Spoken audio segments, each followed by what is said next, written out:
वंशाकल्पतरुभ्यश्च कृपा सिन्धुभ्यैव च पतितानां पावनेभ्यो वैष्णवेभ्यो नमो नमः।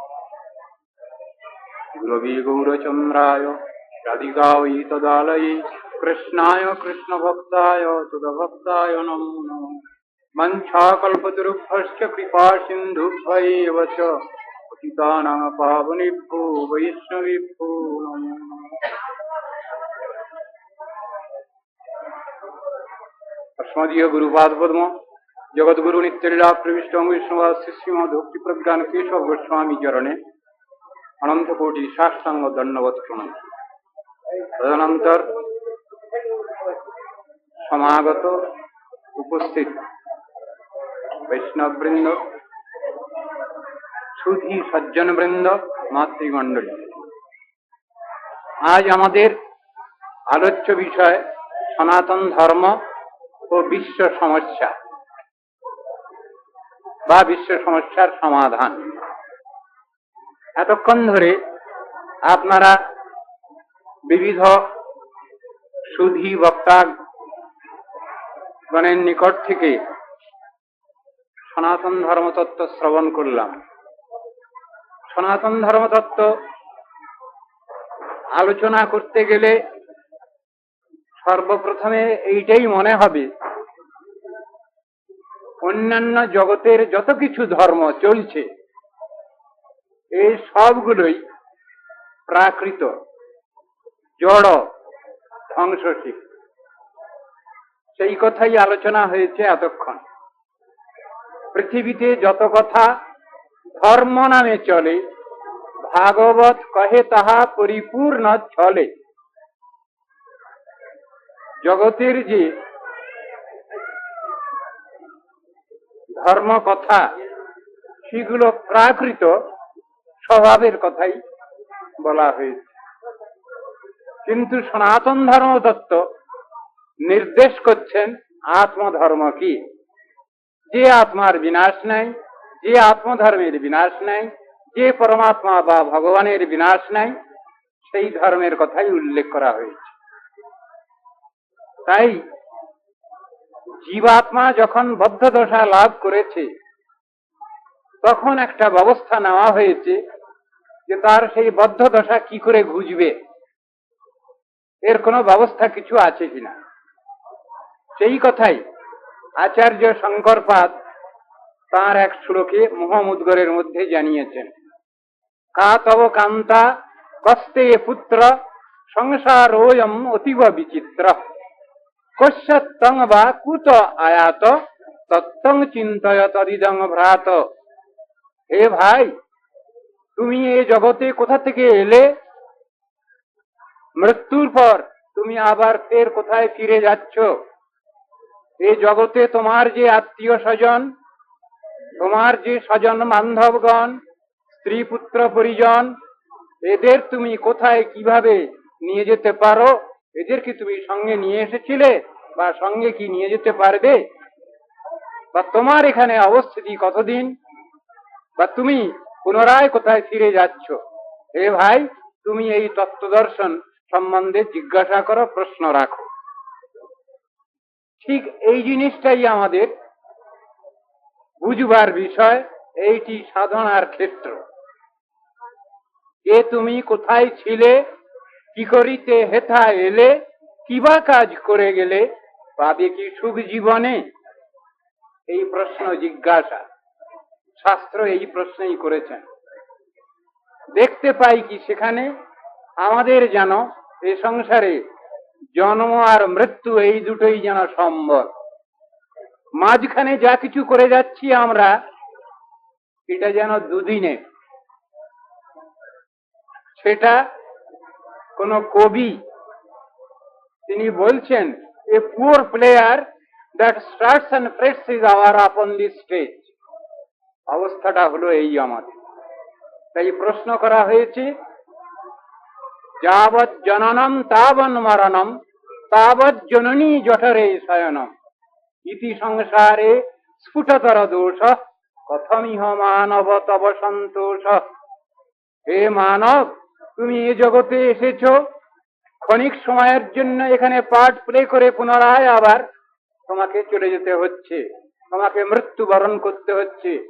তুমি কোথায় যাচ্ছ, কোথা থেকে এসেছো, এসব চিন্তা ভাবনাগুলো রাখো। জগতের যে সুখ শান্তি, যেটা আমরা আশা করি, সে সুখ শান্তি ঠিক সুখ শান্তি নয়, সেটা বাস্তব নয়। সেইটি আমাদের সনাতন শাস্ত্র আর্য ঋষিগণ সেইটাই জানিয়েছেন। তাই বলছেন, বালস্তাবৎ ক্রীড়াসক্ত, তরুণস্তাবৎ তরুণী রক্ত, বৃদ্ধস্তাবৎ চিন্তামগ্ন, পরমে ব্রহ্মণি কোপি ন লগ্ন। সংসারে থেকে আমরা খাওয়া পরা থাকা ইত্যাদি নিয়ে যে সময় কাটিয়ে দিচ্ছি, এই সময়টা আমাদের ফিক্সড ডিপোজিটেতে আসছে কিনা এটা বিচার করবার প্রয়োজন। সেই চিন্তাই করতে বলছেন। পরমে ব্রহ্মণি কোপি ন লগ্ন, পরব্রহ্ম যে ভগবান, প্রেমাস্পদ যে ভগবান, সেই ভগবানকে ভালোবাসাই হলো সনাতন ধর্মের মূল তত্ত্ব, মূল সূত্র। এতক্ষণ ধরে সেই কথাই আলোচনা হয়েছে। দেহ ধর্মকে অনিত্য ধর্ম বলা হলো, মনোধর্মকে অনিত্য ধর্ম বলা হলো, কিন্তু আত্মধর্মই হলো নিত্য ধর্ম, সনাতন ধর্ম। সেই কথাই এতক্ষণ আলোচনা হয়েছে। আজ সমগ্র বিশ্বে যারা চিন্তাশীল মনীষী, যারা বিদ্বৎ জনগণ, তারা সবাই দাবি করছেন যে এই বিংশ শতাব্দীর যুগ হলো বৈজ্ঞানিক যুগ। অপর ভাষায় আমার প্রধান অতিথি মিস্টার আর্য তিনি বলেছেন যে এটা হলো যান্ত্রিক যুগ। যন্ত্রতেই সব কাজ হচ্ছে, চলছে, কিন্তু তাতেও তো আমাদের শান্তি স্বস্তি নাই। তার ভিতরেও অটোমেশন বলে এক জিনিস এসেছে, তার বিরুদ্ধেও জেহাদ ঘোষণা চলছে। শান্তি কই? যদি এটা বৈজ্ঞানিক যুগ হয়, তা বৈজ্ঞানিক যুগ কি আমাদেরকে শান্তি স্বস্তি দিতে পারছেন? প্রশ্ন। পাশ্চাত্য দেশের কথা আলোচনা করলে আমরা দেখছি তাদেরই ভাষায় একটা কথা চলে এসেছে, আমাদের দেশের সকলের মুখে মুখে আছে সেটা। Science ends in philosophy and philosophy ends in religion. এই সায়েন্স হলো ম্যাটেরিয়াল সায়েন্স। কথাটা কি হচ্ছে? যেখানে জড়বিজ্ঞান তার বিচার শেষ করেছেন, সেইখান থেকে দর্শন শাস্ত্রের বিচার আরম্ভ হয়েছে, এবং দার্শনিক বিচারের যেখানে শেষ, সেইখান থেকেই আরম্ভ হলো ধর্মজগৎ। সেই ধর্মজগতের কথাই আমাদের বর্তমান সভায় আলোচ্য বিষয়। যে ধর্মজগৎ পৃথিবীর মোড় ঘুরাতে পারে, যে অধ্যাত্ম ভারত সমগ্র জগৎকে পরিচালিত করতে পারে।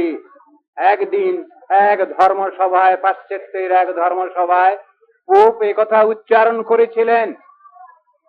তিনি বলেছিলেন কথাটি, India guided by God can lead the world back to sanity. তাহলে ইনস্যানিটি কি? সেই ইনস্যানিটির ব্যাখ্যা দেওয়া হয়েছে। বর্তমান যে সমাজ, সেই সমাজ ঝগড়া বিবাদ বিসম্বাদ ঝঞ্ঝা বিক্ষুব্ধ সমাজ। সেই সমাজের মোড় ঘুরাতে পারেন অধ্যাত্ম ভারত, ধার্মিক ভারত। পৃথিবীর মোড় ঘুরাবার সেই দায়িত্ব গ্রহণ করতে পারেন। সুতরাং ভারতবাসীর দিকে, ভারতের যে অন্তরাত্মা, তার দিকে তাকিয়ে আছেন সমগ্র বিশ্ব।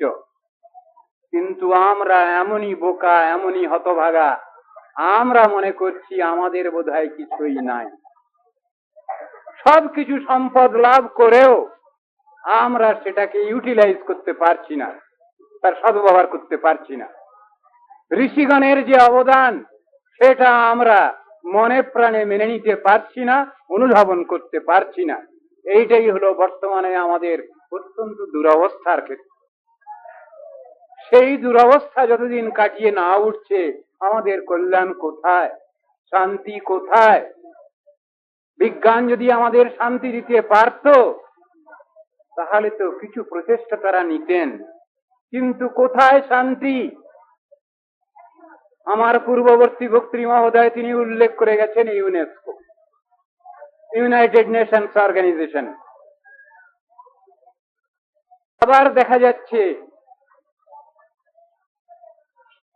ইউএনও যে ব্যবস্থা নিয়েছেন, আমাদের কি কিছু কল্যাণ তারা করতে পারছেন? শান্তি কি কিছু আনয়ন করতে পারছেন? যেখানে রাজনীতি সর্বস্ব, সেখানে কি আশা করতে পারি আমরা?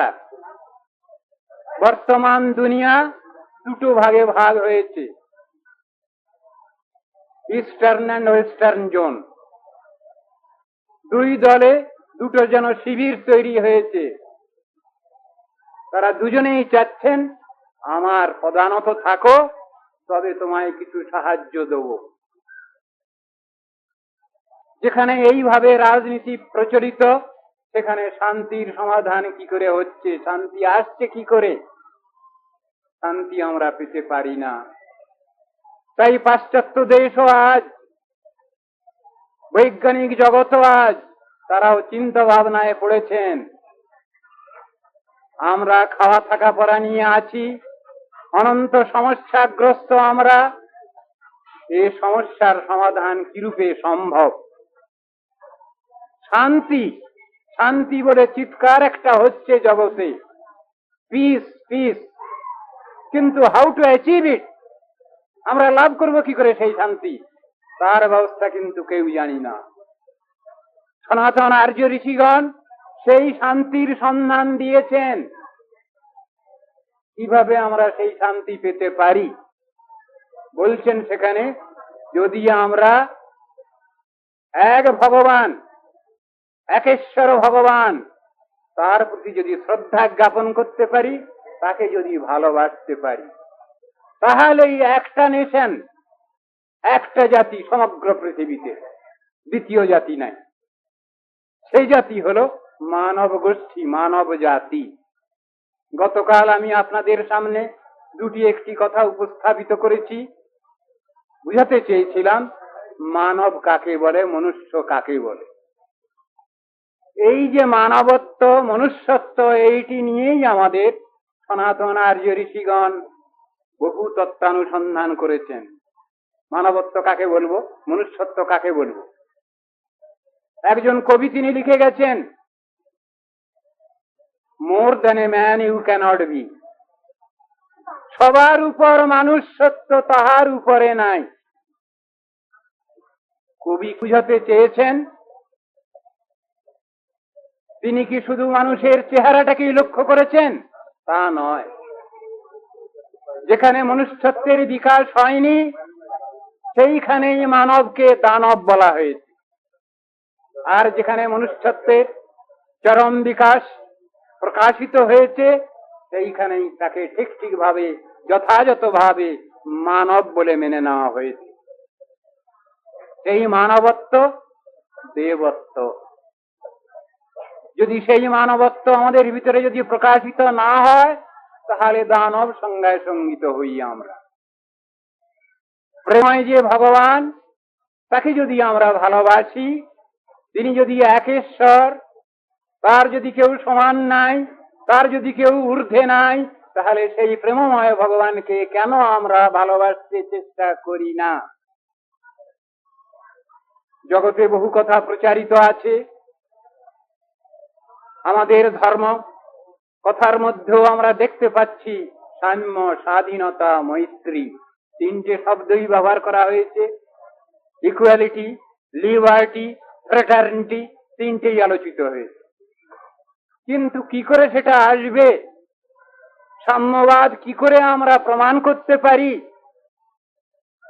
মানুষে মানুষের সঙ্গে যে বিশ্ব ভ্রাতৃত্ব আছে, প্রমাণ করব কিসে সেই সাম্যবাদ? বহু ব্যক্তি বলছেন আজকাল যে আমরা সবাই মানুষ, কিন্তু প্রমাণ কি আমরা মানুষ? তার প্রমাণটাই হলো নীতি আদর্শ পরায়ণ ব্যক্তিই মানুষ। যদি আমরা ভগবানকে সমানভাবে ভালোবাসতে পারি তবে এই প্রতি জীবাত্মাকেও ভালোবাসতে পারবো। যে মানুষ তার ঘরে পিতামাতা গার্জিয়ানকে ভালোবাসতে পারে না, যে মানুষ ভাই ভাইকে ভালোবাসতে পারে না, সে বিশ্ব ভ্রাতৃত্ব কি করে প্রচার করবে? বিশ্ব ভ্রাতৃত্ব সে প্রমাণ করবে কি করে? বহু ব্যক্তি আজ সমাজে বলতে চাচ্ছেন সবাইরই শরীরে একই রক্ত প্রবাহিত। কোন মেডিকেল সায়েন্টিস্ট সেখানে বসে থাকেন, তিনি বলবেন ওটা বাজে কথা, ভুল কথা। কেন? ব্লাড রক্ত তারও তো গ্রেডেশন আছে, এবিসি গ্রেডেশন আছে, সবাইকে সব রক্ত দেওয়া যাবে না, সেখানেও পার্থক্য স্থাপিত হলো। তো বলছেন পার্থিব জগতের যত কিছু দুনিয়াদারির জিনিস, এখানে কখনোই আমরা আমাদের বিশ্ব ভ্রাতৃত্ব সমত্ব একত্ব প্রমাণ করতে পারি না। তাহলে প্রমাণিত হয় কিসে? আত্মকল্যাণ চিন্তায়, আত্মদর্শনে সাম্যবাদ প্রচারিত হয়েছে, প্রমাণিত হয়েছে সুষ্ঠুভাবে। আমাদের সনাতন আর্য ঋষিগণ সেই সাম্যবাদের কথা বলেছেন, যে সাম্যবাদ আমাদিগকে বিশ্ব ভ্রাতৃত্বে প্রতিষ্ঠিত করতে পারে, মৈত্রীত্বে প্রতিষ্ঠিত করতে পারে। জগতের যে প্রচেষ্টা, সেই প্রচেষ্টার দ্বারা আমরা শান্তি লাভ করতে পারি না। যদি গীতা আমরা আলোচনা করি তাহলে দেখব ভগবান শ্রীকৃষ্ণ তিনি অর্জুনকে লক্ষ্য করে, তার প্রিয় সখা অর্জুনকে লক্ষ্য করে তিনি আত্মদর্শন উপদেশ করেছেন। অর্জুনকে উপদেশ করার কোনো প্রয়োজন ছিল না ভগবানের, তবে তার প্রিয় সখা অর্জুনকে লক্ষ্য করে সমগ্র জগৎবাসী আমরা যে রোগে ভুগছি, সেই রোগ থেকে রোগের চিকিৎসার জন্যই তিনি এই উপদেশ করেছেন। সেখানে বলছেন শান্তি কি করে লাভ করতে পারি আমরা, তার উত্তর দিচ্ছেন কৃষ্ণ। অর্জুনের প্রশ্নের উত্তরে তিনি কি বলেছেন? অপূর্যমানম অচল প্রতিষ্ঠম সমুদ্রমাপ প্রবিশন্তি যদ্বৎ তদ্বৎ কামাজং প্রবিশন্তি সর্বে শান্তিমাপ্নোতি ন কামকামী। বাস করছি আমরা এই জগতে, আমাদের আশা আকাঙ্ক্ষার শেষ নাই। বহু সংসার জর্জরিত এই পৃথিবী, সেখানে যদি আমরা আমাদের কামনা বাসনাটাকে খুব বাড়িয়ে তুলি, আমরা শান্তি পেতে পারি না। সুতরাং আমাদের কামনা বাসনা সীমায়িত হওয়া উচিত, সীমিত হওয়া উচিত, তা না হলে আমাদের রক্ষা নাই। আজ বিশ্বে যে হাহাকার, বিশ্বে যে অভাব বোধ, এটা বহুতর ক্ষেত্রেতে আমাদের সৃষ্ট অভাব। এখন থেকে 25-30 বছর আগেও আমরা দেখতে পাই, ইতিহাস যদি আলোচনা করি, আমরা যেভাবে সন্তুষ্ট ছিলাম সেভাবে এখন সন্তুষ্ট হতে পারছি না। আমাদের অভাববোধ পূর্ব থেকে বহু গুণে, শতগুণে বেড়ে গেছে। শাস্ত্র শিখাচ্ছেন তুমি এই তোমার কাল্পনিক অভাববোধটাকে তুমি কমিয়ে আনো, তাহলে তুমি কিছু শান্তি পাবে, রিলিফ পাবে। কিন্তু জগৎটা যে গড়া হয়েছে, এটা তো অশান্তি দিয়ে গড়া হয়েছে। শাস্ত্র আলোচনা করলে দেখছি আমরা অশান্তি দিয়ে জগৎ গড়া হয়েছে, শান্তি দিয়ে গড়া হয়নি। সেই জগতে কি করে আমরা শান্তি লাভ করতে পারি? ভাগবত সেখানে বলছেন তস্মাদিদং জগৎ শেষম সৎস্বরূপম স্বপ্নাভমস্ত ভীষণং পুরু দুঃখ দুঃখম। দুঃখ দিয়ে গড়া এই সংসার, তবে আমরা সেখানে শান্তির সন্ধান করি কি রূপে, এবং সে শান্তি কি রূপে লাভ হতে পারে তারই সূত্র বের করেছেন শাস্ত্র। তমেব শরণং গচ্ছ সর্বভাবেন ভারত তৎপ্রসাদাৎ পরং শান্তিম স্থানং প্রাপ্স্যসি শাশ্বতম। অর্জুনকে বললেন কৃষ্ণ, তুমি শান্তি লাভ করতে পারবে, তমেব শরণং গচ্ছ, তুমি আমার শরণ গ্রহণ করো। ভক্তকে শিক্ষা দিচ্ছেন ভগবান, আত্মসমর্পণ, তা না হলে আমাদের শান্তি লাভ হয় না। যতদিন পর্যন্ত আমরা ভাবি যে আমরা আমাদের নিজের সমস্যা সমাধান করে নিতে পারবো, ততদিন কোনো সমস্যার সমাধান হবে না। যেখানে সমাধান আছে সেইখানেই আমাদের সাবমিশন দিতে হচ্ছে। এইটাই হলো গীতা ভাগবতের শ্রেষ্ঠ শিক্ষা, এইটাই হলো শ্রেষ্ঠ আত্মদর্শন। শরণাগতি, ফুল সারেন্ডার, পূর্ণ আত্মসমর্পণ, সেই শিক্ষাই দিয়েছেন বেদ বেদান্ত উপনিষদ, সেই শিক্ষাই দিয়েছেন গীতা ভাগবত, সেই শিক্ষাই দিয়েছেন রামায়ণ মহাভারত। সুতরাং আমরা এই শিক্ষা যেন কখনো না ভুলি। বিশ্বে যে অনন্ত সমস্যা আছে, অন্ন সমস্যা, বস্ত্র সমস্যা, বাসস্থান সমস্যা, অর্থের সমস্যা, শিক্ষার সমস্যা, এই সব সমস্যার সমাধান হতে পারে যদি মূল কেন্দ্রটা আমরা ঠিক করি। সেই মূল কেন্দ্র হচ্ছে আমরা ভগবানে আমাদের শ্রদ্ধা ভক্তি বিশ্বাস সমর্পণ করব। সেই ভগবানকে কাল আমি সংক্ষিপ্ত ভাবে আলোচনা করেছি, তিনি অনন্ত বিশ্বাত্মা, এক ঈশ্বর। তিনি নিরাকার নন, তিনি নির্বিশেষ নন, তিনি নির্গুণ নন, তিনি নিঃশক্তিক নন। পজিটিভ সাইডে তার সবই আছে।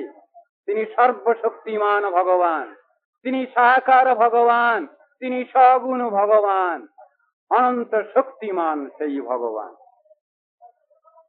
প্রেমময় সেই ভগবান। অনন্ত জীবকে তিনি ভালোবাসেন, তিনি ভালোবাসতে পারেন। সুতরাং আমরা যে অনুচৈতন্য জীবস্বরূপ, তাকে যদি আমরা ভালোবাসবার চেষ্টা করি, তাহলেই আমাদের যে দর্শন, আত্মদর্শন, এটা পূর্ণভাবে জাগ্রত হল। এবং আমাদের যে কর্তব্য, সেই কর্তব্য আমরা সুষ্ঠুভাবে পালন করতে পারলাম। এইটাই হলো সনাতন আর্য ঋষিগণের এবং সনাতন আর্য শাস্ত্রের শিক্ষা। আজ আমাদের সময় কিছু সংক্ষিপ্ত হয়ে এসেছে। এরপরে আমাদের আবার রামলীলা কীর্তন আছে, তারপরেই আবার ফিল্ম শো আছে। সুতরাং তার জন্য সময় অ্যালট করা প্রয়োজন হবে। সুতরাং আমি অধিক সময় নিতে পারছি না, ভাবছি এইখানেই আমি আমার বক্তব্য সমাপন করি। যোগ শিক্ষার্থমিক পুরুষৎ পুরাণ শ্রীকৃষ্ণ চৈতন্য শরীরধারী কৃপাম্বুদীর্যস্তমাং প্রপদ্যে হে কৃষ্ণ করুণা সিন্ধু দীনবন্ধো জগৎপতে গোপেশ গোপিকা কান্ত রাধাকান্ত নমস্তে। নমো ব্রহ্মণ্য দেবায় গো ব্রাহ্মণ হিতায় চ জগদ্ধিতায় কৃষ্ণায় গোবিন্দায় নমো নমঃ। তপ্ত কাঞ্চন গৌরাঙ্গী রাধে বৃন্দাবনেশ্বরী বৃষভানুসুতে দেবী প্রণমামি হরিপ্রিয়ে। বাঞ্ছাকল্পতরুভ্যশ্চ কৃপা সিন্ধুভ্যৈব চ পতিতানাং পাবনেভ্যো বৈষ্ণবেভ্যো নমো নমঃ। হরে কৃষ্ণ কৃষ্ণ কৃষ্ণ হরে হরে, হরে রাম রাম রাম হরে হরে। সর্বাগ্রে পরমারাধ্যতম জগদ্গুরু নিত্যলীলা প্রবিষ্ট শ্রীবাস শ্রীমদ ভক্তি প্রজ্ঞান কেশব গোস্বামী চরণে অসংখ্য ষষ্ঠাঙ্গ দণ্ডবৎ প্রণতি জ্ঞাপন। পূজনীয় বৈষ্ণববৃন্দ, যোগী সজ্জনবৃন্দ, মাতৃমণ্ডলী, আজ এখানে যে ধর্মসভার আয়োজন হয়েছে তারই দ্বিতীয় দিবস, কাল অন্তিম দিবস বলে আমি মনে করি। আমার পূর্ববর্তী বক্তৃ মহোদয়গণ ধর্মতত্ত্ব সম্বন্ধে বহু কথাই আলোচনা করেছেন। আমরা সেসব কথা অধিকার অনুসারে শ্রবণের সুযোগ পেলাম। ধর্মতত্ত্ব আলোচনা করতে গিয়ে সর্বপ্রথমে এই কথাই মনে হয় পৃথিবীতে যত কথা ধর্ম নামে চলে, ভাগবত কহে তাহা পরিপূর্ণ চলে। অর্থাৎ ধর্মের নামে যে অধর্মের প্রচার বা প্রকাশ চলছে, সেই নিয়েই ভাগবত সমালোচনা করেছে। ধর্ম কথা বলতে গেলেই অধর্ম বা অধর্ম জনোচিত যে স্বভাব, সেটারও আলোচনার ক্ষেত্র রয়েছে। যদি আমরা ধর্মতত্ত্ব আলোচনা করতে যাই, তাহলে অধর্ম কি জিনিস এটাও আলোচনা প্রাসঙ্গিক। আমরা চতুশ্লোকী ভাগবত আলোচনা করলে দেখি সেখানে ধর্মতত্ত্ব তত্ত্ব সিদ্ধান্ত আলোচনা করতে গেলে পজিটিভ নেগেটিভ দুটো সাইড নিয়েই আলোচনা করার কথা লেখা আছে। এতাবদেব জিজ্ঞাস্যম তত্ত্ব জিজ্ঞাসনাত্মনঃ অন্যয় ব্যতিরেকাভ্যাম যৎসাৎ সর্বত্র সর্বদা। অন্যয় এবং ব্যতিরেক ভাবে ধর্মতত্ত্ব আলোচনা করতে হবে। যদি শুধু আমি অন্যায়মুখী আলোচনা করি, তাহলে ব্যতিরেক আলোচনার ক্ষেত্র থেকে গেল। সেই জন্যই দুই ভাবেই শাস্ত্র আলোচনা করবার উপদেশ রয়েছে। ধর্ম বস্তুর যে স্বভাব বা গুণ, তাকে ধর্ম বলা হয়েছে। সেই ধর্মের কথা বলতে গিয়ে প্রাকৃত ধর্ম, অনিত্য ধর্ম এবং নিত্য ধর্ম দুটো কথা বলা হয়েছে। দেহমন ধর্ম যেটা, এটাকে বলছেন অনিত্য ধর্ম, আর আত্মধর্মকেই নিত্য ধর্ম বলছেন। জগতে আমরা যে খাওয়া থাকা পড়া নিয়ে ব্যস্ত আছি, এই সবটারই মূল্যায়ন হয় যদি আমি আত্মকল্যাণ চিন্তা করি। আর আত্মকল্যাণ চিন্তা বাদ দিয়ে যদি আমরা খাওয়া থাকা পড়া নিয়ে ব্যস্ত হই, সেখানে আমাদের মানবত্বের বা মনুষ্যত্বের কোনো পরিচয় নাই। সনাতন শাস্ত্রের এটাই হল উক্তি। যদি আমরা নিজেদের মানুষ বলে পরিচয় দিতে চাই, মানব বলে যদি সংজ্ঞা রাখতে চাই, তাহলে আমাদের আত্মকল্যাণ চিন্তা করতে হবে। এইটাই হলো শাস্ত্রের স্বয়ং শ্রী ভগবানের বাণী। সনাতন ধর্ম বেদনিষ্ঠ ধর্ম, সনাতন ধর্ম গুরুবারী ধর্ম। সনাতন ধর্ম বৈদিক ভিত্তির উপর স্থাপিত। বেদ পরোক্ষবাদ, বেদ অপরুষীয় বাণী। সেই বেদকে যারা আমরা মেনে নিয়েছি, তারাই আমরা সনাতন হিন্দু। বেদ পরোক্ষবাদ। আর গীতা ভাগবতাদি শাস্ত্র শ্রী ভগবানের সাক্ষাৎ বাণী, নির্দেশ। এতে অধিক শক্তি নিহিত আছে। সেই কথাই সনাতন শাস্ত্র আমাদের জানাচ্ছে। ভগবানকে যদি ভালোবাসতে চাই, তত্ত্বদর্শন সম্বন্ধে আমাদের সম্যক অভিজ্ঞান লাভ করা প্রয়োজন। আমরা কে? এ সংসারে এসে যে হাজির হয়েছি, কে আমরা? আমাদের পরিচয় কি? ভগবান বলে যে এক বস্তু আছেন, তার সঙ্গে সম্পর্ক কি কোনোদিন ছিল আমাদের? যদি সেই সম্পর্ক বর্তমানে হারিয়েছি, সে সম্পর্কের উদ্বোধন পুনরায় সম্ভব কিনা, এই সকল প্রশ্নের কথা রয়েছে শাস্ত্রে। আরাধ্য, আরাধক, আরাধনা, জ্ঞান, জ্ঞেয়, জ্ঞাতা, ভক্ত, ভক্তি, ভগবান, এই তিনটি নিত্য বস্তু। বুঝতে হবে এটা বিষয়টি। ভগবান যে সৃষ্টি করেছেন আমাদের, শ্রেষ্ঠ সৃষ্টি, বেস্ট ক্রিয়েশন, মানুষ আমরা দাবি করছি। কিন্তু কিসে দাবি? মনুষ্যত্বের যে দাবি, সেটা কিসে? জগৎটাকে আমরা খুব ভালোভাবে ভোগ করব, এই জন্য মনুষ্যত্বের কোনো কথা এর ভিতরে আলোচিত হয়। সে মনুষ্যত্ব কি? নীতি আদর্শের কথা। দার্শনিক বিচারের মধ্যে আমরা দেখতে পাই যে মানুষ হল রেশনাল বিইং, নীতি আদর্শ পরায়ণ।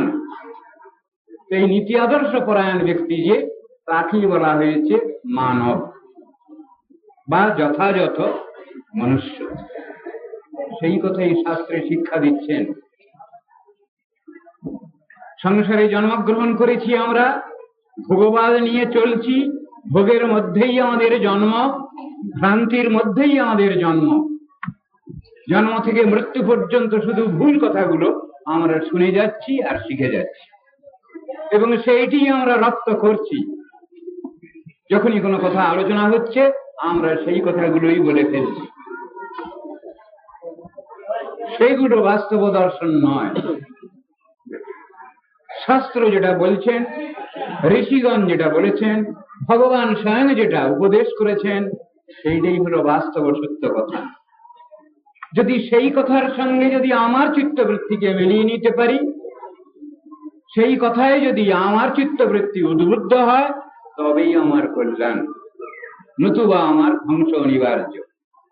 আমি কে? জীবাত্মা। সেই জীবাত্মার যে স্বরূপ স্বভাব, ভগবৎ সেবা, ঈশ্বরের সান্নিধ্য লাভ, সেটা আমরা ভুলে গেছি। এইটাই হলো জীবাত্মার চরম দুর্দশা। সেই কথাই সনাতন শাস্ত্রে বিবৃত হয়েছে।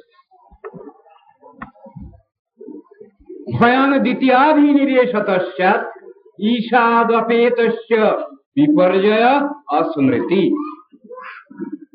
ভগবান থেকে যখন অন্য কোনো দ্বিতীয় বস্তুতে আমাদের প্রতীতি, আসক্তি, তার থেকেই বন্ধন দশা এসেছে। ভগবানকে ভুলে যাওয়া, কৃষ্ণ ভুলি সেই জীবন আদি বহির্মুখ, কথাটা ব্যাখ্যা করেছেন শাস্ত্রে। অতএব মায়াতারে দেয় সংসারাদি দুঃখ। তো দুঃখ কষ্ট আমরা কেন পাচ্ছি এ সংসারে? ভগবানকে ভুলেছি বলে। যদি না ভুলি দুঃখ কষ্ট পাই না।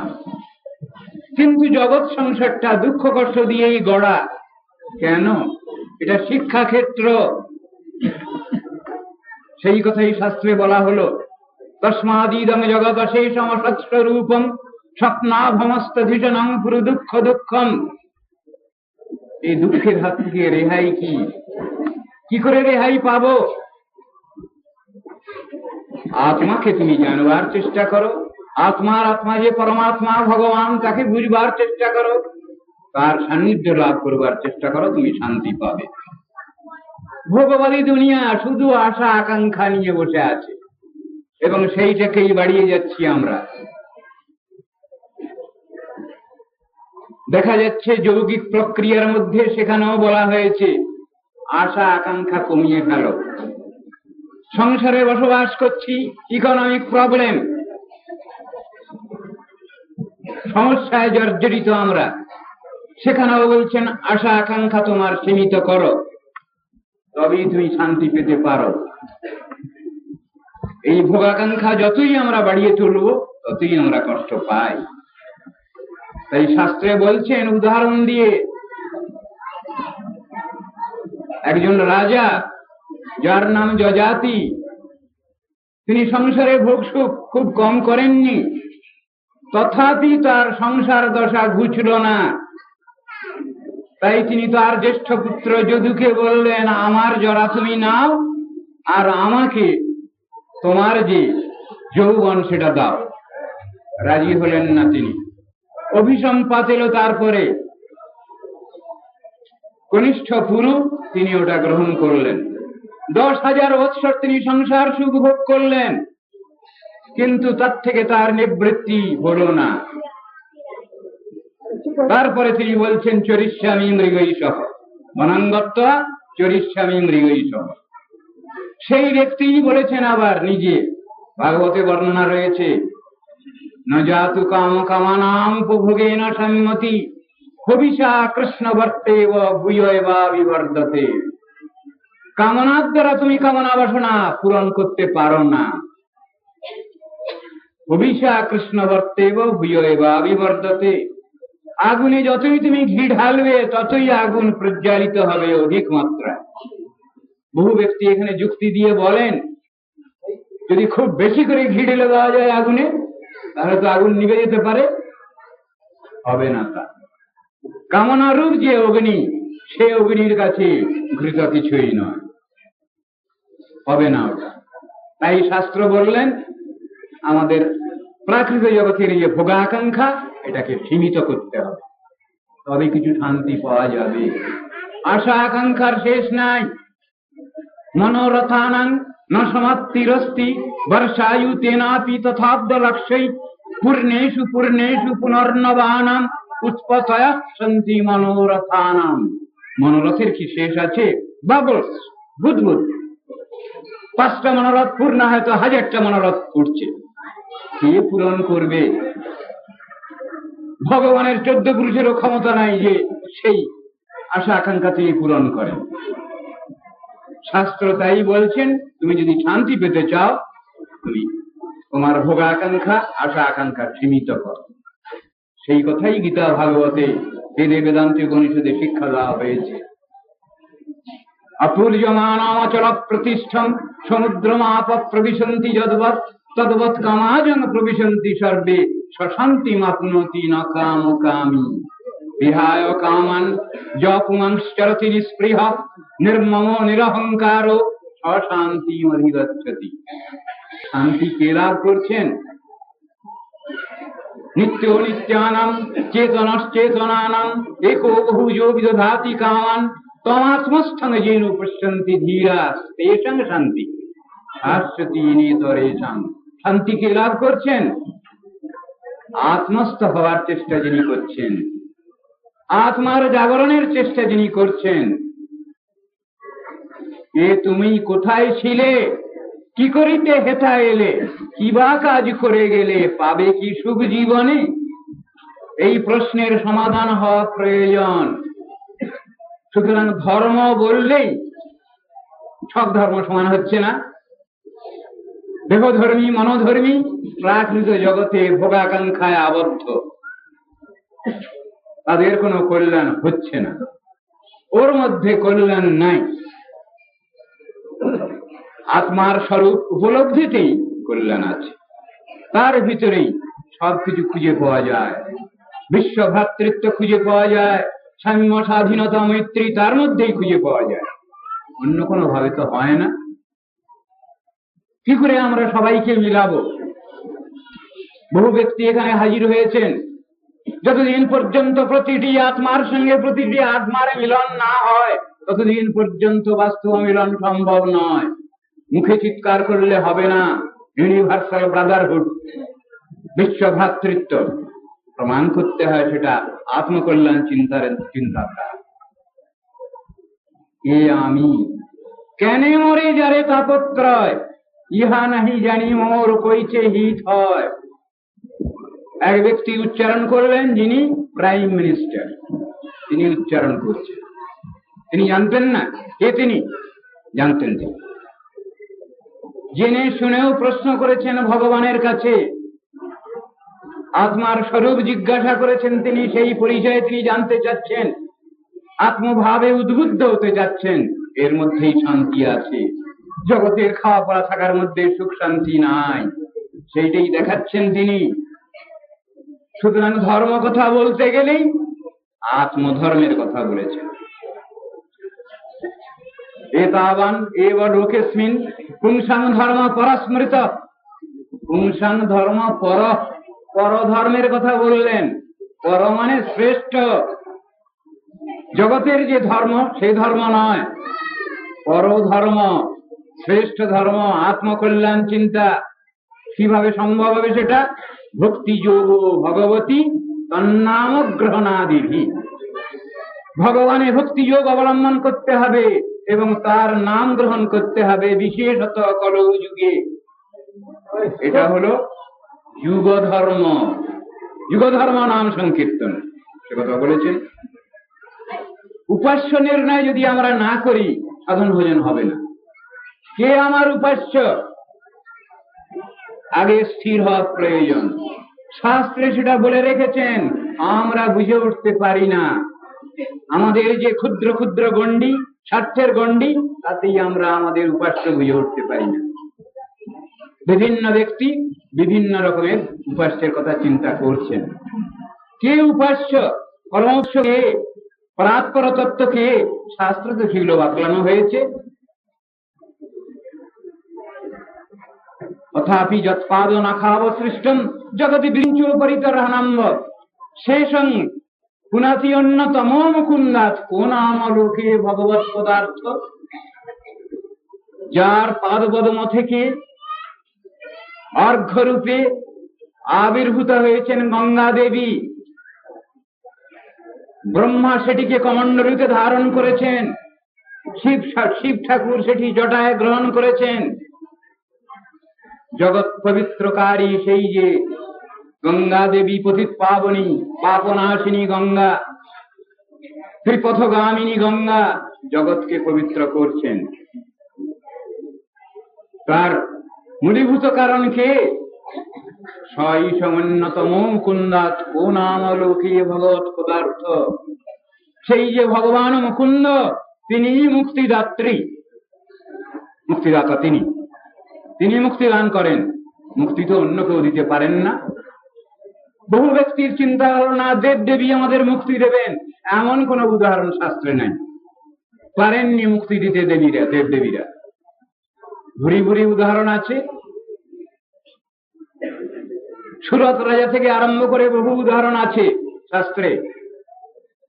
খট্টাঙ্গ রাজা থেকে আরম্ভ করে, মুচুকুন্দ রাজা থেকে আরম্ভ করে বহু উদাহরণ আছে যেখানে দেব দেবীরা মুক্তি দিতে পারেননি। মুক্তি প্রার্থনা করেছেন মুচুকুন্দ রাজা, আমাকে মুক্তি দিতে পারেন? দেবতাগণ হাস্য করতে লাগলেন। মুক্তি মুক্তি ও পোর্টফোলিও আমাদের হাতে নাই। কার হাতে আছে? ভগবানের হাতে আছে। ওটা মুক্তিদাতা ভগবান, মুক্তি প্রদাতা সর্বেশাম বিষ্ণুর এব ন সংশয়, কৃষ্ণ এব ন সংশয় বলে দিচ্ছেন। কিন্তু আমরা তো উল্টো পাল্টা বিচার করে যাচ্ছি। দেব দেবীর উপাসনাকে বলছেন প্রতীকোপাসনা। প্রতীকোপাসনা। কর্মচারীর উপাসনা করলে মালিকের দয়াটা পূর্ণভাবে পাবো না। কে মালিক? সর্বোপরি মালিক। কর্মচারীরা মাঝপথ থেকে ভগবানকে দেওয়া যে অর্ঘ্য চুরি করেন, শুনেছেন কোনদিন আপনারা? জগতে হচ্ছে সেটা, সমাজে, শাস্ত্রেও লেখা আছে। যদি ভগবানকে কোনো ভক্ত যদি কোনো বস্তু সমর্পণ করছেন, মাঝখান থেকে ওটা খোয়া যায়, নষ্ট হয়ে যায়, এই ব্যাপার আছে। কর্মসচিব যারা উল্টো পাল্টা তারা করতে পারেন, করেন, পৌঁছায় না ঠিক ঠিক পরাৎপর তত্ত্ব ভবনের কাছে। তা আমার মূল মালিক কে, আগে সেটা নির্ণীত হওয়া প্রয়োজন। একে বলে উপাস্য নির্ণয়। কে নারায়ণ, কে বিষ্ণু, কে শ্রীরামচন্দ্র, কে শ্রীকৃষ্ণচন্দ্র, কে চৈতন্য মহাপ্রভু, এসব নিয়ে শাস্ত্রে বেশ সুন্দর আলোচনা আছে। এই আলোচনাগুলোর আমাদের প্রয়োজন আছে। শাস্ত্রেরই শ্লোক বলে আমি একটা আরম্ভ করছি। সত্যে দৈত্য কুলাধিনাশ সময়ে সূর্যন নরকেশ্বরী ত্রেতায়াং দশকন্দরং পরিভবন রামাভিনামাকৃতি গোপালন পরিপালয়ন ব্রজপুরে ভারণ হরং দ্বাপরে গৌরাঙ্গ প্রিয় কীর্তন কলিযুগে চৈতন্য নামা হরিহি। কোন যুগে কে আসছেন সেটা পরপর বাতলে দিলেন। সত্য যুগের কথা সেখানে নৃসিংহদেবের কথা বললেন, হিরণ্যকশিপু বধের কথা বললেন। ত্রেতা যুগে, দ্বাপর যুগে কৃষ্ণের কথা বললেন, যিনি গোপাল কৃষ্ণ ব্রজবাসীগণকে লালন পালন করেছেন, যিনি গৌরাঙ্গ প্রিয় কীর্তন করে যুগে চৈতন্য নামা হরিহি। ঠিক এইভাবে তো জিনিসটা শাস্ত্রে ব্যাখ্যা করা হয়েছে। উল্টো পাল্টা করলে তো হবে না। ভগবানকে ভগবান বলতে হবে, জীবাত্মাকে জীবাত্মা বলতে হবে। এটা সত্য দর্শন। এই সত্য দর্শন শিখতে হবে, তা না হলে আমাদের কল্যাণ হতে পারে না। শত শত বিবেক যদি না থাকে, আমাদের ভালো মন্দের বিচার যদি ঠিক ঠিক না থাকে, কি উপাসনা করবে? কে কি পাচ্ছে, পাবে কি? কিছুই হবে না। সেই জন্য আগেই উপাস্য নির্ণয়ের কথা আছে। উপাসক তো আছেই, জীবাত্মা উপাসক, এই মনুষ্য গোষ্ঠী উপাসক, এবং তার মিন্স ভক্তি, শ্রদ্ধা, সাধন। সেই কথাই তো শাস্ত্রে বলছেন। তো তত্ত্ব দর্শন আমাদের বুঝতে হবে, বিষ্ণু যিনি, তিনি হলেন 60টি গুণ সমন্বিত তত্ত্ব। আমার পূর্ব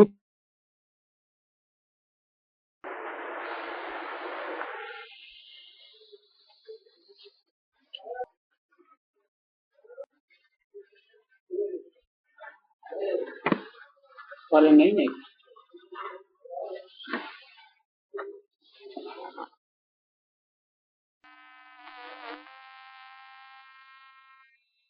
আংশিক ভাবে আছে, তাকে বলে ব্রহ্মা শিবাদি দেবতা। কাকে বলি জীবাত্মা? 50টি গুণ যার ভিতরে বিন্দু বিন্দু মাত্রায় থাকে, তাকে বলে জীবাত্মা। এখন অঙ্ক কষা যাক, জীব কি করে শিব হবেন? হবে না, হতে পারে না, অ্যাবসার্ড। শিব কি করে বিষ্ণু হবেন? অঙ্ক কষা যাক, মিলবে না। জীব যদি শিবই না হতে পারছেন, তাহলে জীব ভগবান হবেন কি করে? অঙ্ক কষা যাক, মিলবে না। এগুলো সব বিচারের ক্ষেত্র, এগুলো শাস্ত্রে বেশ সুন্দর যুক্তি দিয়ে এগুলো বোঝানো হয়েছে। তারপরে ভগবানের ভগবত্তার বিচার এসেছে। ভগবান শব্দ প্রয়োগ করা হয়েছে, অবতার শব্দ প্রয়োগ করা হয়েছে, অবতারী শব্দ প্রয়োগ করা হয়েছে। তার ভিতরে কতটা গুণ কিভাবে প্রকাশিত, এটা নিয়ে আলোচনা হয়েছে। সেখানে ঐশ্বর্য, মাধুর্য ভেদ রয়েছে, ভাগ রয়েছে। মর্যাদা পুরুষোত্তম শ্রীরামচন্দ্র ঐশ্বর্যপর বিগ্রহ, এবং লীলা পুরুষোত্তম শ্রীকৃষ্ণচন্দ্র মাধুর্যময় বিগ্রহ। শাস্ত্রে উদাহরণ দিয়ে সেগুলো বোঝানো হয়েছে। সিদ্ধান্ততস্তত্ত্ব ভেদেপি শ্রীশ কৃষ্ণ স্বরূপয় রসেন উৎকৃষ্টতে কৃষ্ণ রূপমেশা রসস্থিতি। শ্রীশ এবং কৃষ্ণকে বলছেন আর শ্রীরামচন্দ্রকে বলছেন, দুজনের তুলনা করছেন। বলেন ভগবান শব্দ তো প্রয়োগ করা হলো, কিন্তু কার কোন অবস্থা? বলছেন দুজনেই বিষ্ণু, দুজনেই ভগবান। একজন ঐশ্বর্যপর বিগ্রহ, একজন মাধুর্যপর বিগ্রহ। বজরংবলী হনুমানজি, তিনি কি জানতেন না শ্রীরাম তত্ত্ব? খুব ভালো জানা ছিল তার। কৃষ্ণের স্বরূপের কথাও তার জানা ছিল, কিন্তু তিনি ওরই ভিতরে একটা নীতি আদর্শের কথা জানিয়েছেন, একটা নিষ্ঠার কথা জানিয়েছেন, যে শ্লোকটি প্রায় সকলেই জানি আমরা। শ্রীনাথে জানকী নাথে চা ভেদে পরমাত্মনি তত্রাপি মম সর্বস্ব রাম কমললোচন। আমি জানি কৃষ্ণ স্বরূপের কথা, আমি জানি শ্রীরাম স্বরূপের কথা, কিন্তু আমার চিত্ত শ্রীরামচন্দ্রের প্রতি আকৃষ্ট, তাই আমি সেখানেই মাথা বিকিয়ে দিয়েছি। এটা হলো নিষ্ঠার কথা। কিন্তু তত্ত্বদর্শন ভুল করলে তো হবে না। এই তত্ত্বদর্শনটাই আমাদের বিশেষভাবে জানতে হবে। ভগবানের তত্ত্বটা যদি আমরা না বুঝি, জীবের স্বরূপটা যদি আমরা না বুঝি, সাধন ভজন হবে না, হয় না। সাধন ভজনের পূর্বে এই জিনিসগুলো বুঝবার প্রয়োজন আছে। জড় শরীরটা আত্মা নয়, শাস্ত্রে বহুতর স্থানে লেখা রয়েছে এটা। আপনারা গীতা আলোচনা করছেন, তার ভিতরে দেখতে পাচ্ছেন ইন্দ্রিয়াণি পরান্নাহুর ইন্দ্রিয়েভ্য পরং মনঃ মনসস্তু পরা বুদ্ধের য পরতস্তু চ। সবটার উপরে কি ইন্দ্রিয়গুলি পেয়েছি আমরা, এর থেকে বলছেন শ্রেষ্ঠ কি মন। মনঃ ষষ্ঠানি ইন্দ্রিয়াণি প্রকৃতিস্থানী কর্ষতি। মন হলো শ্রেষ্ঠ, মন থেকে বুদ্ধি শ্রেষ্ঠ। বুদ্ধির য পরতস্তু চ, বুদ্ধি থেকেও যিনি শ্রেষ্ঠ তিনি হলেন জীবাত্মা। উদাহরণ দিয়েছেন শাস্ত্রে, আত্মানং রথিনং বিদ্ধি শরীরং রথমেব তু বুদ্ধিং তু সারথিং বিদ্ধি মনঃ প্রগ্রহমেব চ। আত্মা হলেন রথী, রথের মালিক হয়ে চড়ে বসে আছেন তিনি। শরীরখানা হলো রথ, বুদ্ধি হলো সারথী, মন হলো লাগাম প্রগ্রহ, আর ইন্দ্রিয়গণ হলেন বেগবান অশ্ব। উদাহরণ দিয়ে বোঝানো হয়েছে। এটার মধ্যে কি কোনো নিরাকারত্ব নাস্তিকতা কিছু আছে এর ভিতরে? উদাহরণের মধ্যে নাই। আজকাল যেটা বাস্তব ব্যাপার শাস্ত্রে বর্ণিত হয়েছে তার ভিতরেও আমরা কিছু কষ্ট কল্পনা করতে শিখেছি। এটা আমাদের দুর্দৈব। জিনিস যেখানে বাস্তবে রূপায়িত তার মধ্যে কষ্ট কল্পনা করতে শিখেছি আমরা, কনকশন ফ্যাব্রিকেশন তার ভিতরে চালিয়ে যাচ্ছি। এটা ভয়ানক অন্যায় কথা। ভগবান সত্য, ভক্ত সত্য, ভক্তি সত্য, কিন্তু তার ভিতরে একটা কষ্ট কল্পনার চেষ্টা করি আমরা। কুরুক্ষেত্র মহাসমরে ভগবান শ্রীকৃষ্ণচন্দ্র তিনি তার প্রিয় সখা অর্জুনকে তিনি উপদেশ করেছেন, গীতা উপদেশ করেছেন। বহু ব্যক্তি আজকাল তর্ক যুদ্ধে প্রবৃত্ত হয়ে তারা বলছেন যুদ্ধক্ষেত্রে কখনো এরকম উপদেশ আসতে পারে না। তাই তারা সেখানে কল্পনার বিলাস টেনে এনেছেন। তারা বলছেন এগুলো সব কল্পনা। ধৃতরাষ্ট্রও কেউ ছিল না, যুধিষ্ঠিরও কেউ ছিলেন না, অর্জুনও কেউ ছিলেন না, এগুলো সব কল্পনা। আমরা তো কল্পনার ধাত নিয়েই জন্মগ্রহণ করেছি। স্বপ্নোপম মায়োপম এই চিন্তা নিয়েই চলছে, এগুলো তো নাস্তিকতা। রাবণ তাকে বলা হয়েছে অসুর। তার গায়ে কি অসুর লেখা ছিল? না, তার স্বভাবে আসরিক বৃত্তিটা লক্ষ্য করেই তাকে অসুর বলা হয়েছে।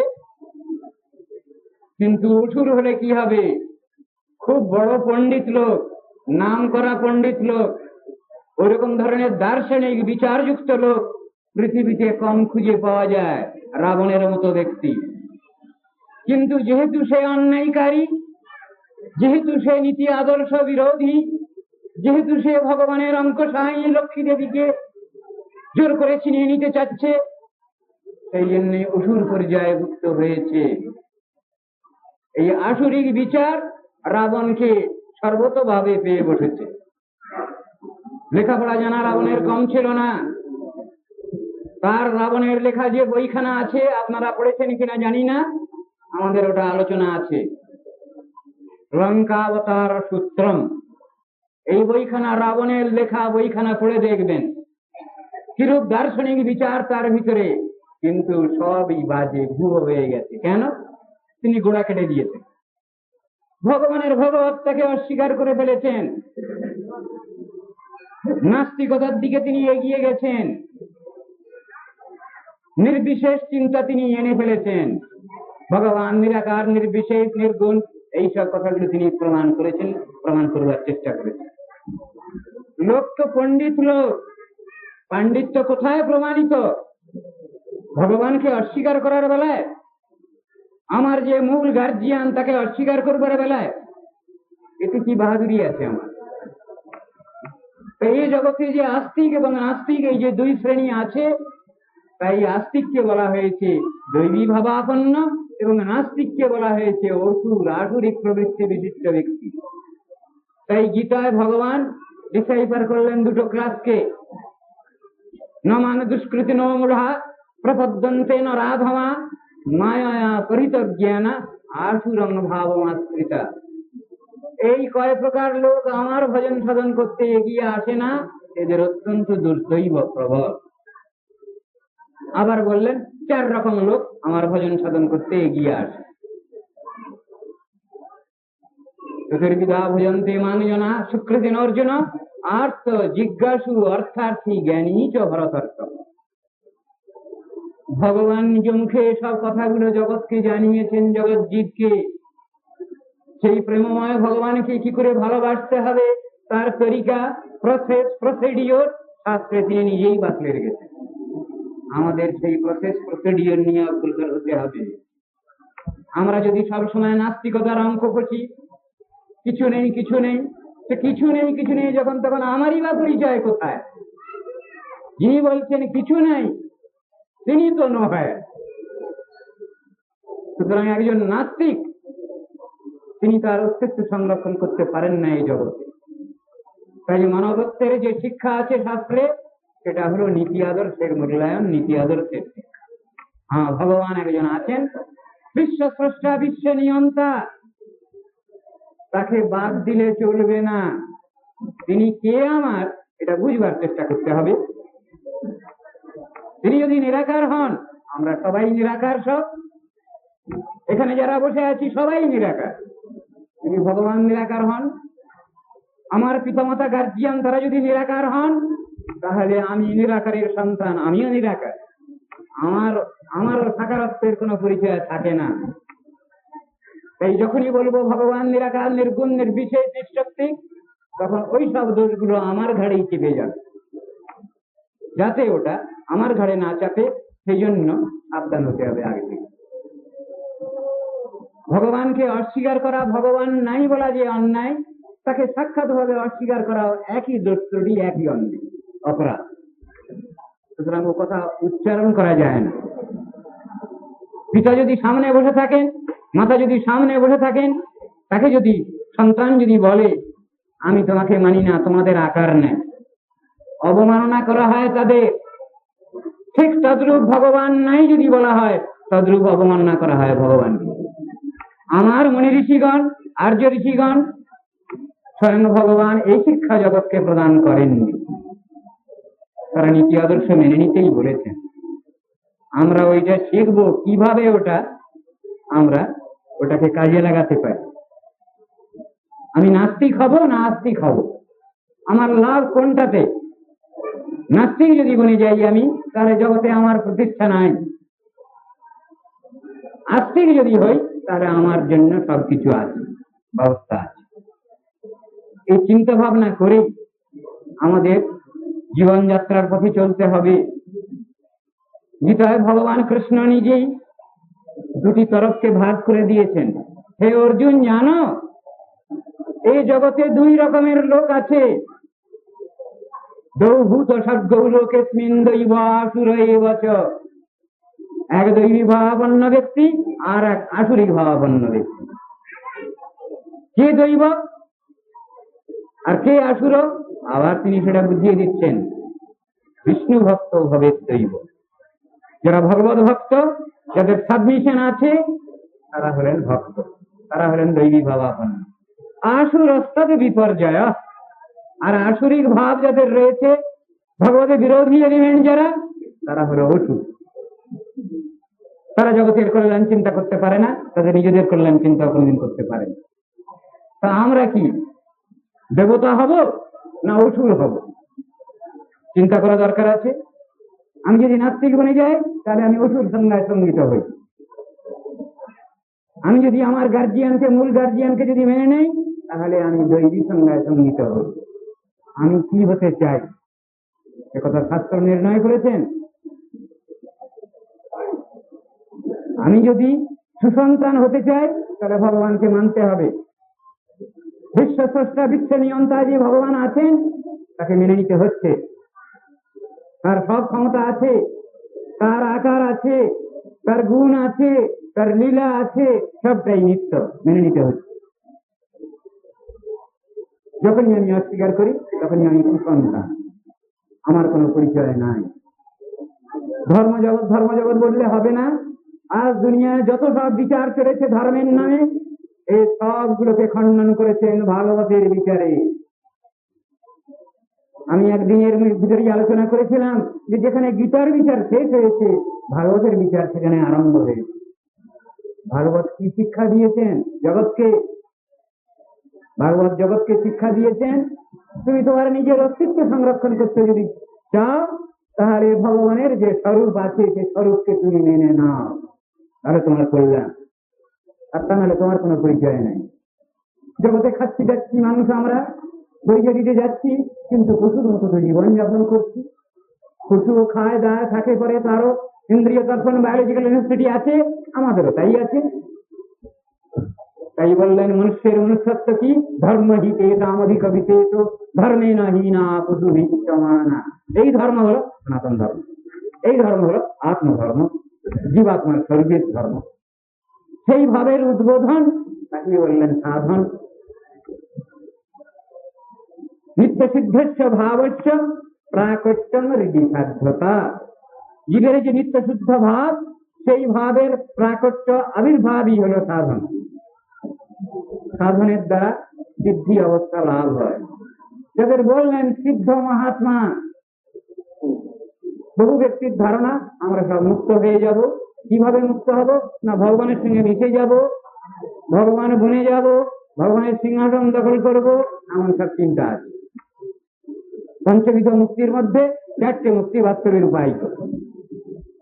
কিন্তু মানুষের যে চিন্তা ভাবনা আমরা ভগবানের সঙ্গে মিশে যাব, ভগবান বনে যাব, এটা বাজে কথা। এটা হয় না কোনদিন, অসম্ভব। ভগবানের সেবা করতে গেলে তার কাছে থাকতে হয়, ভগবানের সেবা করতে গেলে তার সমান পর্যায়ে থাকতে হয়, ভগবানের সেবা করতে গেলে ভক্তের সমস্ত ঐশ্বর্য লাভ হয়, ভগবানের সেবা করতে গেলে ভগবানের মতো চেহারাটা হয়ে যায়। আপনারা শুনেছেন কিনা যাকে বলে সারূপ্য মুক্তি।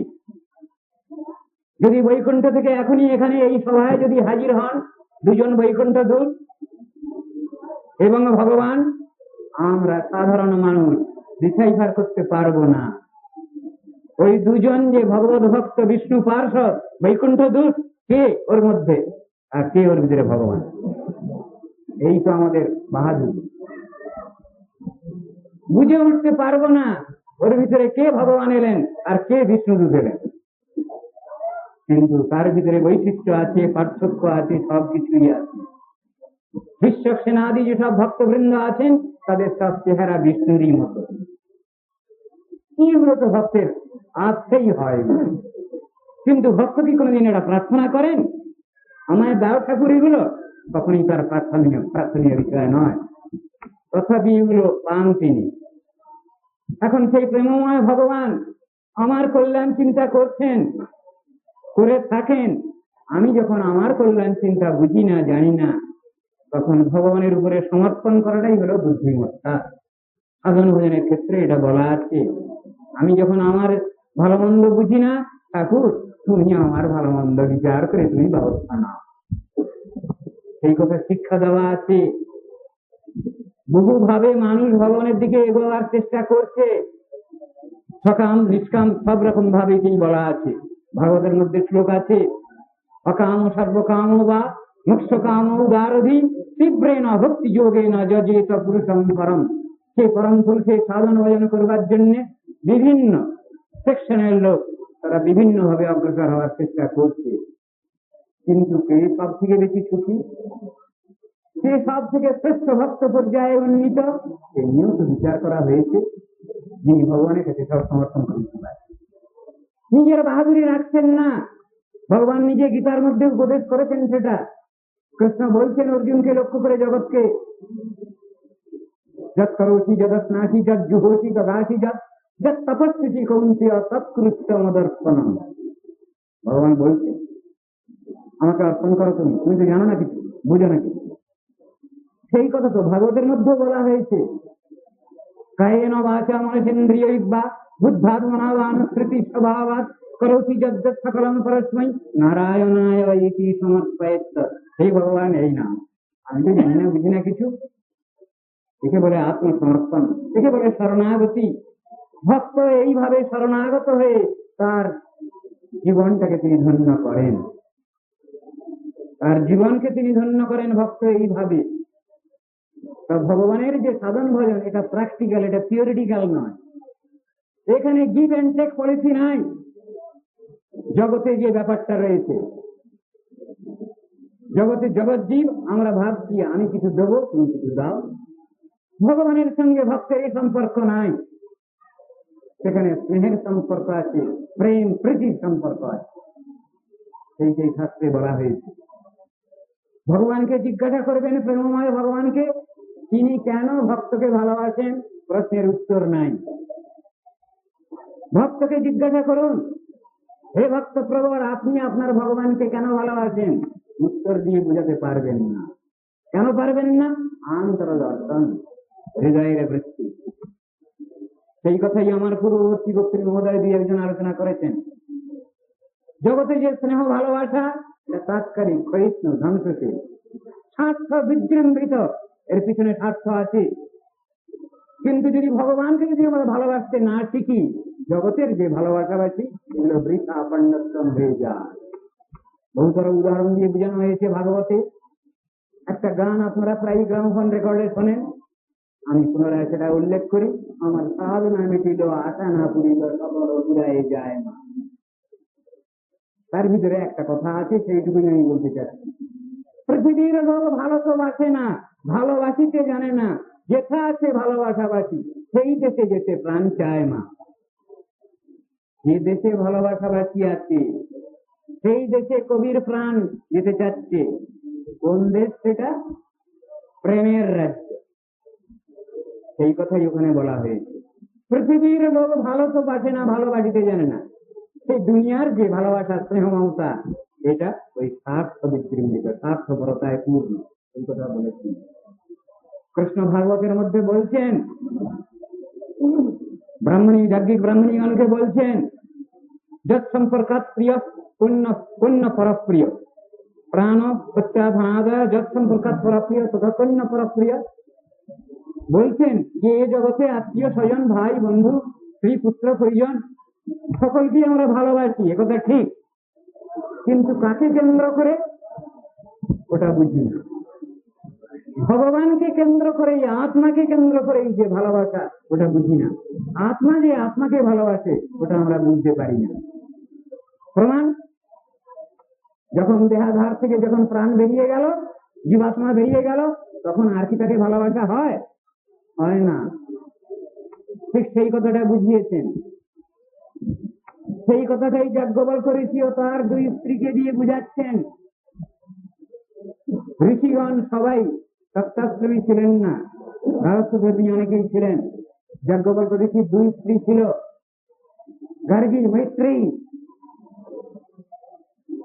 দুই স্ত্রীকে সমান ভাবে বিভাগ করে নিয়ে যাচ্ছেন ধন সম্পদ, সোনাদানা, তেজপত্র সব। এক স্ত্রী তিনি হলেন গৃহকর্ম নিপুণা, আর একজন হলেন বৈদিক বিদুষী মহিলা, বেদ পারঙ্গতা। মৈত্রী এসে হাজির হয়েছেন, দেখছেন, জিজ্ঞাসা করলেন স্বামীকে, এইগুলো কি হচ্ছে? বলে, আমি চলে যাবো, প্রব্রজ্ঞা অবলম্বন করবো, সেই জন্য তোমরা পাশে পাশে কোনো গন্ডগোল করো, ভাগ করে দিয়ে যাবে। অত্যন্ত বুদ্ধিমতী তিনি, সত্য দর্শন তার জানা আছে। তিনি বললেন, তুমি যে এই জিনিস দিয়ে যাচ্ছ, এই জিনিস দিয়ে কি ভগবানকে পাওয়া যাবে? যাজ্ঞবল্ক্য হাসতে লাগলেন, হবে না, হবে না, এর দ্বারা ভগবানকে পাওয়া যায় না। যার দ্বারা ভগবানকে পাওয়া যায় না সেই জিনিস তুমি দিয়ে যাচ্ছ, তাহলে তুমি আমাদের বঞ্চনা করছো। তুমি তো স্বামী আমাদের, তাহলে তুমি বঞ্চনা করছো। যে না হমেন অমৃতম, সে না হম কি মুখুর যাম, যা দিয়ে অমৃতত্ব লাভ হবে না, মুক্তি লাভ করতে পারি না, আমার মুক্তি কথা আসে না, সেই জিনিস দিয়ে কেন তুমি আমাদের বঞ্চনা করছো? তখন যাজ্ঞবল্ক্য ঋষি এই আত্মদর্শন ব্যাখ্যা করেছেন তার দুই স্ত্রীর কাছে। জানো এ কাকে ভালোবাসে? স্বামী স্ত্রীকে ভালোবাসে, স্ত্রী স্বামীকে ভালোবাসে, পিতা পুত্রকে ভালোবাসেন, মাতা কন্যাকে ভালোবাসেন, সন্তানকে ভালোবাসেন। এই ভালোবাসাবাসী একটা জিনিসকে লক্ষ্য করে, আত্মা। তাই আত্মাই আত্মাকে ভালোবাসে। তোমরা জেনে রাখো, আমি চলে যাচ্ছি, সাধন ভজনের যে তরিকা রয়েছে, শাস্ত্রে আইন কানুন আছে, পঞ্চাশোর্ধ্বং বর্ণ ব্রজে, আমি সেই নীতি অবলম্বন করে চললাম। তোমরা যদি আমার সেই প্রিয় পরম উপাস্য ভগবান প্রেমময় ভগবানের উপাসনা করো, তাহলে আমার প্রতি শ্রদ্ধা ভক্তি স্নেহ মমতা থাকবে প্রমাণ। আর সেই ভগবানের উপাসনা যদি না করো, তাকে যদি ভালোবাসতে না শেখো, তাহলে আমাকেও ভালোবাসা হবে না। সবটাই শেষ। এইটাই তো বোঝানো হয়েছে। ভগবানকে কেন্দ্র করে আমাদের সংসারে সবকিছু পরিচয় হয়, ভালোবাসাবাসী সব। তাই ভগবানকে ভালোবাসতে হবে। এইটাই সনাতন ধর্মের মূল সূত্র। কি করে পাবো? আমি তো নিজে পাই না, তাই একজন সাহায্যকারী প্রয়োজন। সেই সাহায্যকারী মিডিয়ামের নাম হল সদ্গুরু। সেই কথাই বলেছেন। আমরা ঠিক সেইভাবে তত্ত্ব দর্শনটা জানবার, শিখবার, বুঝবার চেষ্টা করব, যেমন শাস্ত্রে আছে। আমার যে ভুল ধারণা, এটা আমি কারো করে চাপিয়ে দিতে চাই না। কিন্তু শাস্ত্রে যা বলেছেন, ঋষিগণ যা বলেছেন, স্বয়ং ভগবান যা বলেছেন, সেটা হলো অ্যাক্সিওম্যাটিক ট্রুথ, ইউনিভার্সাল ট্রুথ। সেইটা নিয়ে আমি চলবার চেষ্টা করব। নিজের জীবনকে আমি পবিত্র করবার চেষ্টা করব, নিজের জীবনকে আমি সার্থক করবার চেষ্টা করব। ভারত ভূমিতে হইল মনুষ্য জন্মজাত, জন্ম সার্থক করি কর পর উপকার, কথাটা বলা আছে। তো ভারত ভূমিতে আমাদের জন্ম হয়েছে, এটা বড় সৌভাগ্যের কথা। কেন? শাস্ত্রে সব লিখেছেন, বৈষ্ণব মহাজন পদাবলীকে লিখেছেন তারা। ভারত ভূমিতে মানুষ জন্ম, আর কি এমন হবে? কেন? কি তাৎপর্য আছে? ভারত ভূমিতে জন্মগ্রহণ করবার এমন কি তাৎপর্য আছে? আছে, সেই কথাই বলছে। সেটাই বোঝাতে চাচ্ছেন, ভারত ভূমিতে হইল মনুষ্য জন্মজাত, জন্ম সার্থক করি পর উপকার। মানে হলো এই ভারতের প্রতি অনুপরমাণু ভগবানের শুভেচ্ছা শুভাশীর্বাদ, ঋষিগণের শুভেচ্ছা শুভাশীর্বাদ পুষ্ট। সেইখানে আমরা জন্মগ্রহণ করবার সুযোগ পেয়েছি। সুতরাং সেই ঋষিগণের ভাবে আমরা উদ্বুদ্ধ হব, সেইভাবেই আমরা আমাদের জীবনকে পরিচালিত করব, গঠিত করব। এইটাই হলো আমাদের জীববার বিষয়। তাদের শুভেচ্ছা শুভাশীর্বাদ আমাদের উপরে রয়েছে সব সময়। গীতা শাস্ত্র যেখানে আরম্ভ হয়েছে, সেখানে একটা শ্লোক আপনারা পাচ্ছেন, ধর্মক্ষেত্রে কুরুক্ষেত্রে সমবেতা যুযুৎসব মামকা পাণ্ডবাশ্চৈব কিম কুর্বত সঞ্জয়। জিজ্ঞাসা করছেন অন্য ধৃতরাষ্ট্র, আমার ছেলেরা কৌরবরা এবং পাণ্ডবরা যুদ্ধক্ষেত্রে উপনীত হয়ে কি করলো? প্রশ্নের ভঙ্গিটা অন্যরকম। কি করতে চাচ্ছেন, বুঝাতে চাচ্ছেন কি এই প্রশ্নটা কি? তার আমার সন্তানগণ কৌরবগণ এবং পাণ্ডবগণ এরা যুদ্ধক্ষেত্রেতে হাজির হয়ে কি করলো? মানে সন্ধি সত্য হয়তো করে ফেলতে পারে। আমি ওটা চাই না, ওটা আমার কাছে আনওয়ান্টেড, আমি চাই না ওটা। তারা সন্ধি সত্য করে ফেলুক, পরস্পর মিলঝুল করে ফেলুক, আমি চাই না। কেন? তার আশঙ্কাটা কেন? ভারত ভূমি, ধর্মভূমি কুরুক্ষেত্র, ওখানে হাজির হলেই ওখানকার যে পরিবেশ, সে পরিবেশ এমনই করে দেবে, ওদের সঙ্গে হয়তো একটা শান্তি স্থাপন করিয়ে দেবে। এইটাই হলো আর্য ঋষিগণের উদ্ধৃত যে দেশ, তার বিশেষ প্রভাব। ভারত ভূমিতে জন্মগ্রহণ করা এবং জীবন সার্থক করা তো আগে প্রয়োজন, তবে তো আমি কিছু করতে পারি। আমার যদি জমার ঘর কিছু থাকে, তবে না আমি অপরকে বিলাবো। আমার জমার ঘর নেই, আমি লোককে দেবো কি? সেই জন্য আগে নিজের জমার ঘর দরকার, সাধন ভজনের প্রয়োজন, তাহারে কিছু দেওয়া যায়। যারা পরমমুক্ত, যারা তাদের সাধন ভজন শেষ হয়ে যায় না। বহু ব্যক্তির ধারণা যে মুক্ত হয়ে গেলে বোধহয় আমাদের ডিউটি সব করিয়ে গেল, আর বোধহয় আমাদের কোনো কর্তব্য থাকলো না। তা নয়। যিনি মুক্ত, যিনি পরমমুক্ত, তাদের কর্তব্য দায়িত্ব আরো উত্তরোত্তর বৃদ্ধিপ্রাপ্ত হয়, রেসপন্সিবিলিটি আরো বেশি বাড়ে, শতগুণে সহস্রগুণে লক্ষ গুণে বাড়ে। সেই কথাই শাস্ত্রে লেখা আছে। মুক্তাপি লীলয়া বিগ্রহং কৃত্বা ভগবন্তং ভজন্তে, বলা হলো শাস্ত্রে। পরমমুক্তগণ তারাও এ সংসারে এসে সাধন ভজন করেন, জীবের কল্যাণ চিন্তা করেন, একে বলে মুক্তির কথা। মুক্ত হওয়া মানে স্বার্থপরতা নয়, আমি আমারটুকু দেখলাম তা নয়। অনন্ত বিশ্বের কল্যাণ চিন্তাকারী যারা, তারাই হলেন পরমমুক্ত। এই কথা শাস্ত্রে বলছেন, সেটাই বুঝতে চেয়েছেন। প্রহ্লাদ মহারাজ ভাগবতে এক জায়গায় বলছেন যে যারা মৌন হয়ে গিরি গুহায় যারা নিজেদের সাধন ভজন করছেন, তারা উদার প্রকৃতি নন। এটা প্রহ্লাদ মহারাজের উক্তির মধ্যে রয়েছে খুব সুন্দর বিচার। উদারতা কাকে বলে? অনন্ত বিশ্বের কল্যাণ চিন্তা যাদের মধ্যে আছে, তারাই হলেন পরমমুক্ত। প্রায়ণ দেব মুনয় সবিমুক্তি কামা চরন্তি বিজনে ন পরার্থ নিষ্ঠা। প্রহ্লাদ মহারাজ ওটা প্রতিবাদ করছেন। আমি ওকে মুক্ত কথা বলি না, আমি ওকে উদার প্রকৃতির ব্যক্তি বলি না। সুতরাং ভগবত ভক্ত যারা জগৎ জীবের কল্যাণ চিন্তায় তাদের চিত্ত কাঁদে, বড় দুঃখ দুঃখী তারা, সেই কথাই বলা হয়েছে।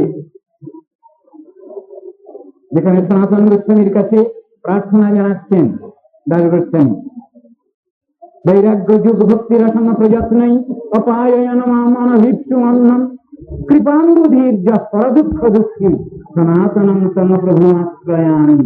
আমি সনাতন গোস্বামী চরণে আশ্রয় গ্রহণ করছি। কে তিনি? পর দুঃখ দুঃখী। পর দুঃখ দুঃখী মানে কি? জীবের দুঃখ লই করি নরক ভোগ। কি চিন্তা দেখুন তো, জীবের দুঃখ লই করি নরক ভোগ, সচরণামৃত দিয়া প্রভু ঘুচাও এদের ভবরোগ। আমি এই অনন্ত বিশ্বে অনন্ত জীবাত্মা কত কষ্ট পাচ্ছে, এদের সব কষ্ট ভগবান তুমি আমায় দিয়ে দাও। এদের কষ্ট নিয়ে আমি অনন্তকালের জন্য কন্ট্রাক্ট করে নরকে যেতে চাই। জীব সব পরিমুক্ত হোক, তারা ভগবত ভাবে উদ্বুদ্ধ হোক, ভগবত প্রেমে উদ্ভাসিত হোক। একে বলে উদার নৈতিক মনোভাব, একে বলে উদারতা। সাধু সন্তগণের ভিতরে এই উদারতা আছে, তাই তারা পৃথিবীতে সর্বত্র সেই ভগবানের প্রেমময়, ভগবানের প্রেমের বাণী সর্বত্র তারা ছড়িয়ে দিতে পারেন। সেখানে প্রাচ্য পাশ্চাত্য বলে কোনো কথা নেই। তাই সেসব বিষয়ে যেসব আলোচনা হয়েছে, আমাদের পরম পূজনীয় স্বামী মহারাজ তিনি যে পাশ্চাত্যে গেছেন, east and west can meet, এই দর্শনগুলো বুঝিয়ে দিয়ে তাদের সকলের তিনি কল্যাণ চিন্তা করেছেন। যুগে যুগে বারে বারে এরকম ভক্তগণ আসছেন, তারা এইভাবে জগতের কল্যাণ চিন্তা করছেন। আমাদের সেই কল্যাণটা কি? আত্মকল্যাণ চিন্তা, এটা বুঝতে হবে। তাহলে আমাদের কল্যাণ কোথায়?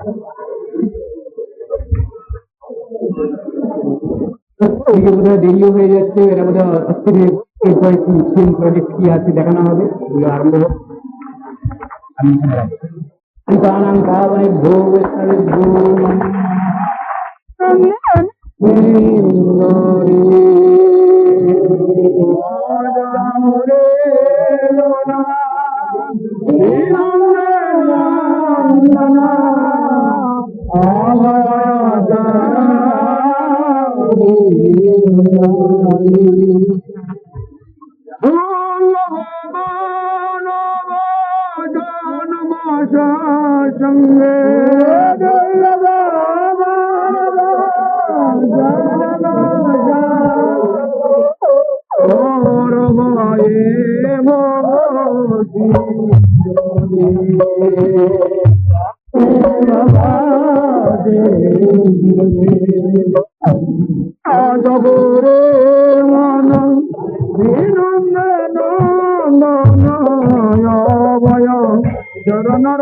অজগরের মন নন্দন নন্দন অভয় নর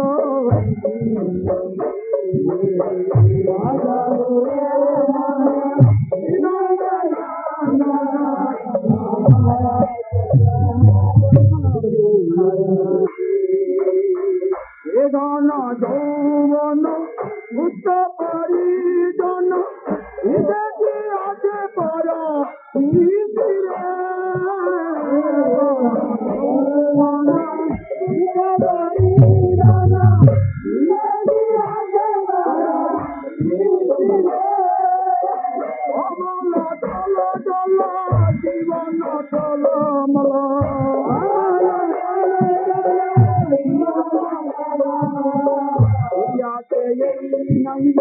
জীবন চল জীবন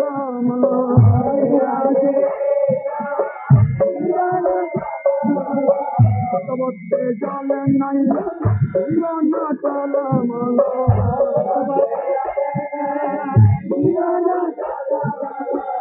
অজগ হরিপদ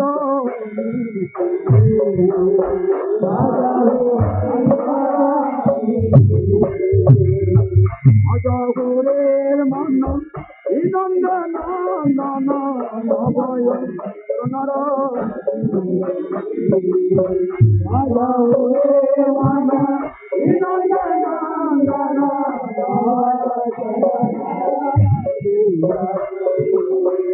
শ্রবণ কীর্তন মরণ বন্দন আজ জীবন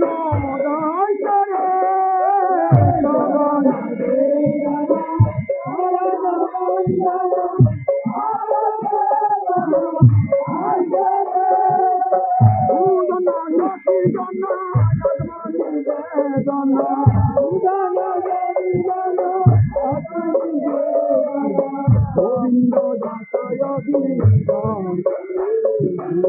গোবিন্দ দাসায়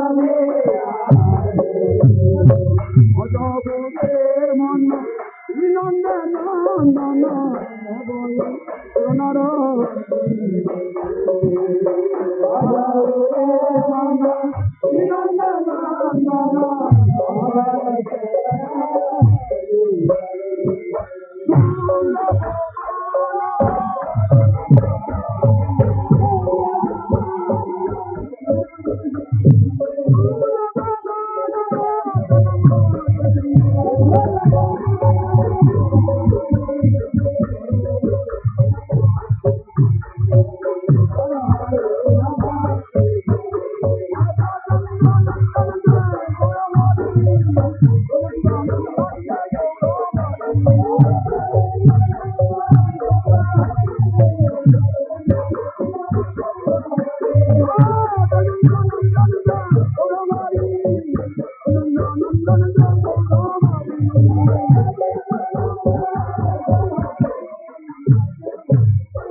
चंद्र बिहारी राधा बिहारी जी की नित्यला विष्णु प्रधान केशव गोस्वामी महाराज की नित्यला विष्णु सिद्धांत सरस्वती ठाकुर की सत्यांत भगवान गोस्वामी महाराज की वेदांत समिति की चंद्रमत की हरि की भागवत भक्त मंडल की हरिनाम संकीर्तन की